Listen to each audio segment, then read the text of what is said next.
নমস্কার সকলকে। প্রথমেই জানিয়ে দিই শুভ দীপাবলির অনেক অনেক শুভেচ্ছা। আমরা বেরিয়ে পড়েছি ঘুরতে, তবে যাওয়ার কথা ছিল পুঞ্চা শ্মশানকালী মন্দির, কিন্তু খাতড়ার এত সুন্দর সুন্দর প্যান্ডেলের কথা শুনে আমরা আর দেখার লোভ সামলাতে পারিনি, তাই প্রথমেই চলে যাই খাতড়া। তার সাথে আমার ইচ্ছাও ছিল খাতড়ার এই মহা শ্মশানকালী মন্দিরটি দেখার। মন্দিরটি খুবই সুন্দর, মনকে শান্ত করে দেওয়ার মতো। দেখো কতগুলো ঠাকুরের সুন্দর সুন্দর মূর্তি এখানে রয়েছে। আমরা মোমবাতি জ্বালিয়ে চলে যাই খিচুড়ি প্রসাদ খেতে। দেখো তোমরা জাস্ট ভিড়টা একবার দেখো। যাই হোক, আমরা বসে পড়ি, আবার খিচুড়িও চলে আসে।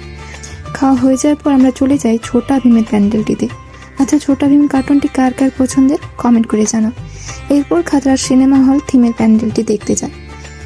এদিকে কোন কোন মুভিগুলো দেখেছিস?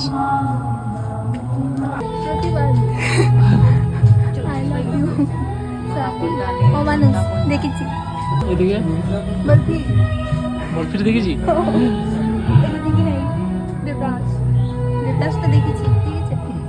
তোমরা এই সিনেমাগুলোর মধ্যে কোনটি দেখোনি সেটা বলো, কারণ আমি তো হাতে গোনা মাত্র কয়েকটা সিনেমায় দেখেছি। লাস্ট কত বছর আগে যে মুভি দেখেছি তার নেই ঠিক।